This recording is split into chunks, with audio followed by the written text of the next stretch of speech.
탄핵 심판 선고 8대 0. 그동안에 이제 5대 3이라는 등 워낙 이제 심리 기간이 늘어지면서 여러 가지 설들이 난무했는데 결국은 8대 0으로 정리가 됐습니다. 보충 의견도 없고 보충 의견이 거의 없고 소수 의견도 없더라고요. 어떤 의미인지 헤아려 주신다면요.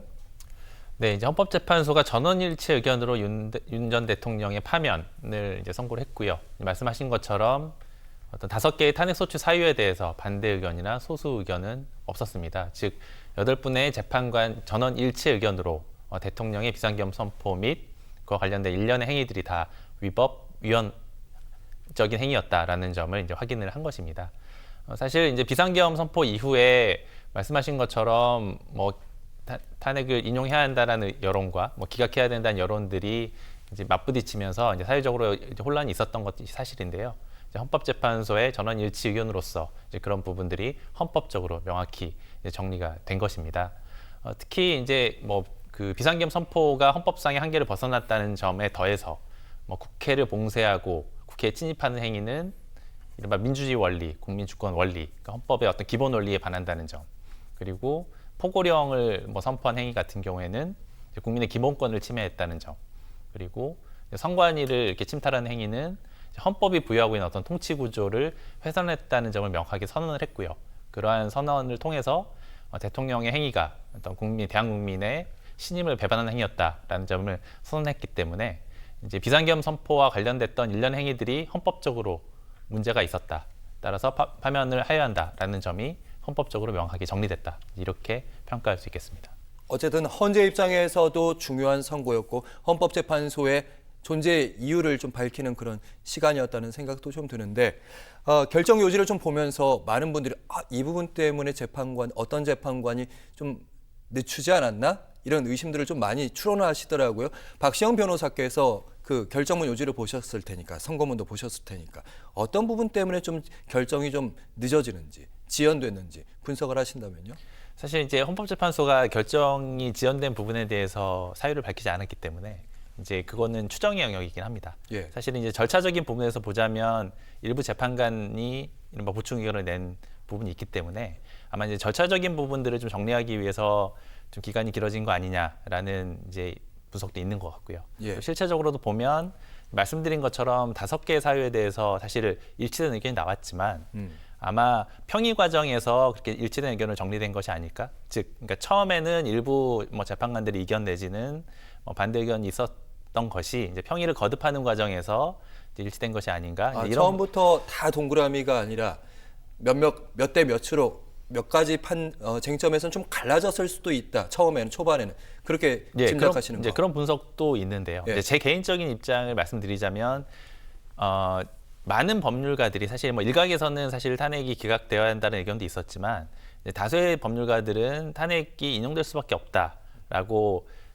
판단했었고요. 그 사유는 사실은 이 어떤 TV 영상으로 남아있는 어떤 여러 가지 증언들, 그 화면들과 그렇죠. 다수의 증언들을 통해서 예. 사실은 탄핵이 좀 불가피하다는 게 다수 의견이었던 게 맞거든요. 그걸 다 봤으니까요. 예. 다만 이제 헌법재판소 재판관들도 뉴스를 보시겠 아시겠지만 사실은 이 이슈를 가지고 많은 부분들이 이제 좀 이렇게 집회나 시위 형태로 해서 의견이 이렇게 갈리고 대립하는 모습이 보였거든요. 예. 이제 그런 부분들을 정리하기 위해서는 어떤 전원일치된 의견으로서 이 부분을 정리할 필요가 있겠다. 그리고 그에 더해서 어떤 좀 완결된 형태, 특히 사실관계 인정부터 법리적인 판단까지 완결된 형태의 결정문을 내놓음으로 인해서 아무튼 그런 어떤 사회적인 혼란이나 추가적인 분쟁을 막겠다. 이제 이런 부분들에 대한 어떤 결단 내지는 의지가 좀 강하지 않았나. 그래서 그런 부분들을 정리하는 과정에서 아무래도 조금 심리가 예상보다는 길어졌던 것이 아닌가, 이제 그렇게 조심스럽게 쟁점이 예상됩니다. 있을 수 있고 의견이 초반에 좀 다를 수도 있었는데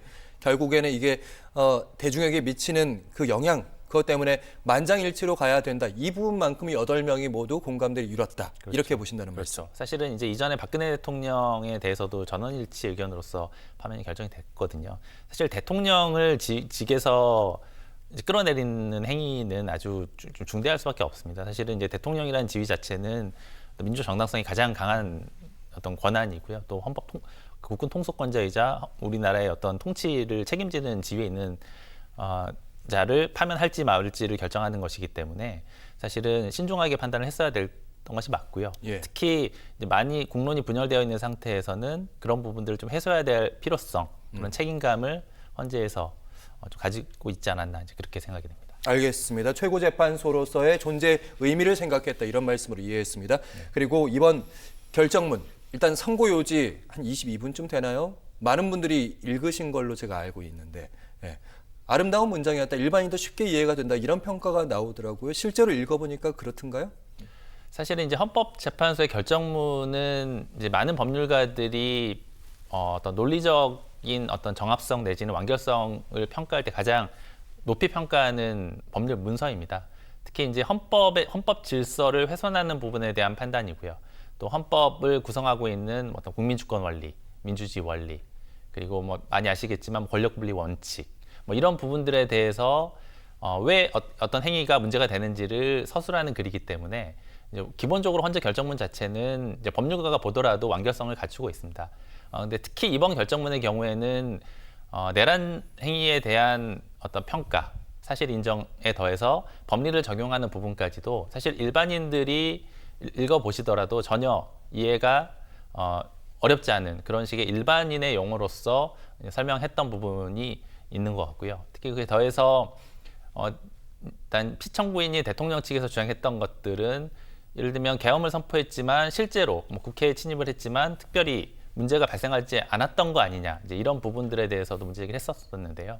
이번 헌법재판소 결정문을 보면 그것은 대통령의 의지가 아니고 어떤 시민들이 자발적으로 국회로 가서 그걸 막아선 부분, 그리고 비상계엄의 어떤 행위자로서 그 동원되었던 군인, 경찰들이 스스로 행위를 주저했던 부분들, 이런 부분들을 평가하는 부분, 이런 부분들이 눈에 띄었고요.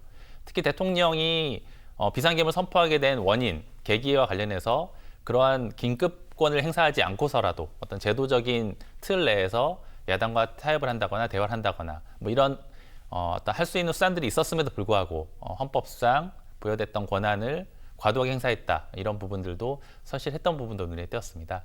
지금 말씀드린 것처럼 어떤 사회적인 혼란을 이제 좀 잠재우고 그런 부분들을 명확하게 헌법적으로 정리했던 작성된 완결된 결정문이 아니었나 그렇게 평가를 해볼 수 있겠습니다.